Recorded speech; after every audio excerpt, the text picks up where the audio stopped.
So AI, it's not a matter of if anymore, right? It's all about how. It's completely reshaping business strategy from the ground up. But here's the thing. As everyone races to get on board, a really critical question pops up. Are we all moving just a little too fast? In this explainer, we're going to break down why building trust in AI is the real key to unlocking its potential, and why that's way more important than just being the first one across the finish line. This quote from Kearney's Ramyani Basu just hits the nail on the head, doesn't it? On one hand, you've got this incredible promise of efficiency and innovation like we've never seen before. But on the other, there's the peril of some pretty significant risks if we don't handle it with care. And that is the billion-dollar question for every leader out there today. How do you harness this unbelievable power responsibly?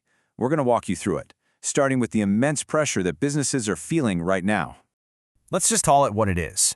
We're in a new kind of arms race. The pressure to integrate AI is absolutely massive, and nobody wants to get left behind. And as Hunter Jackson puts it, the stress is so real. He actually compares this whole shift to the invention of the personal computer, the internet, and the iPhone. I mean, think about that for a second. This isn't just some software update. It's a fundamental revolution in how business gets done. And you know the numbers? They totally back this up. If you look at the data, you can see that half of all businesses are planning to pump more money into AI in just the next year.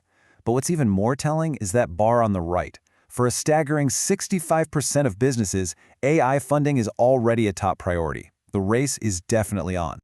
But all this speed, this frantic pace, it can feel a lot like what you're seeing here. You know, like you're trying to build a skyscraper in midair. Sure, it feels groundbreaking, but without a solid foundation, things can get unstable fast. And this pressure is forcing a complete rethink of what businesses even offer in the first place. And that brings us to a really crucial point. See, AI isn't just making old stuff faster. It's fundamentally changing the very definition of value. And that's where the real strategic opportunity and the risk is hiding. I mean, think about professional services, like law firms. For centuries, their entire model was built on the billable hour. But what happens when an AI can do hours of research in just a few minutes? The old model just, poof, it breaks. So where's all this money actually going? Well, this chart shows that the biggest chunks are being poured into product and software development. So businesses aren't just using AI to cut costs, they're actually using it to create entirely new ways to deliver value, to innovate what they can offer their clients. And this slide, oh man, it perfectly lays out the new dynamic. On the left, you've got firms seeing this massive 63% jump in how fast they can analyze data thanks to AI. But then look at the right. Clients now expect that speed. More than half of them expect faster service because of AI. The goalposts have officially moved. Which brings up a huge strategic question. If value isn't measured in time anymore, what is it measured in? It completely shifts the focus from effort to outcome, from hours logged to results delivered. But this exact shift is what exposes AI's biggest weakness.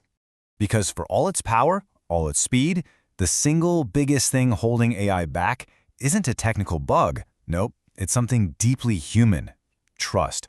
I mean, really let that number sink in. According to a massive global survey by KPMG, more than half the population is fundamentally unwilling to trust AI. This isn't some niche concern from a few skeptics, it's a mainstream feeling. And that general feeling of I'm not so sure about this has real, concrete consequences for businesses. Almost half of all companies believe that worries over client confidentiality will basically put a permanent ceiling on how much they can even use AI. That's a huge roadblock. So the real challenge isn't just about building faster tech anymore. It's about building a framework of trust, piece by deliberate piece, just like this. It's really a design challenge, not just a data one. Okay, so how do we fix this? How do you take that trust problem and actually turn it into your biggest competitive advantage? Well, the answer lies in building a responsible AI framework right from the very beginning. Well, experts point to 3 simple but really powerful pillars for doing AI ethically. First up, consent. You've got to be transparent with clients about how you're using their data. Second, competence. You need to make sure your people actually know how to use these powerful tools correctly. And third, confidentiality.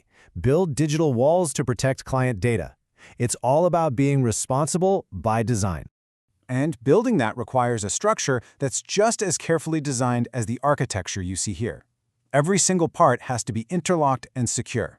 It's about making sure governance is baked into the system, not just bolted on as an afterthought. This whole approach changes the conversation from man versus machine to a much more exciting idea, man enhanced by machine. The goal is not to replace human expertise, but to amplify it. And this table makes that partnership super clear. For broad, big data tasks like market sizing or economic forecasts, yeah, AI has the edge. But when it comes to nuanced, contextual work, like making a truly informed decision or really understanding a specific client, human intelligence is still considered way more valuable. I love this quote from Adrian D'Amico because it just sums it all up perfectly. Our role is shifting. We're moving from being the doers of repetitive tasks to becoming the innovators, the strategists, the creative thinkers who direct the AI. So the big question is, how do we get there? All right, so what can we actually learn from the leaders who are already deep in the trenches with AI? Let's break down their key advice. Okay, the advice here is both super urgent and really practical. On one hand, you've got to get that foundation right. Make sure your data is clean and always prioritize accuracy and integrity.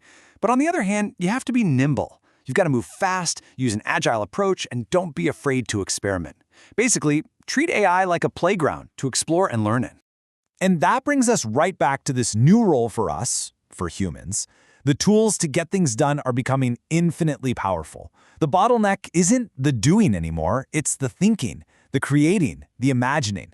So the final question really is for you. The AI's ready to do the work. What are you going to build?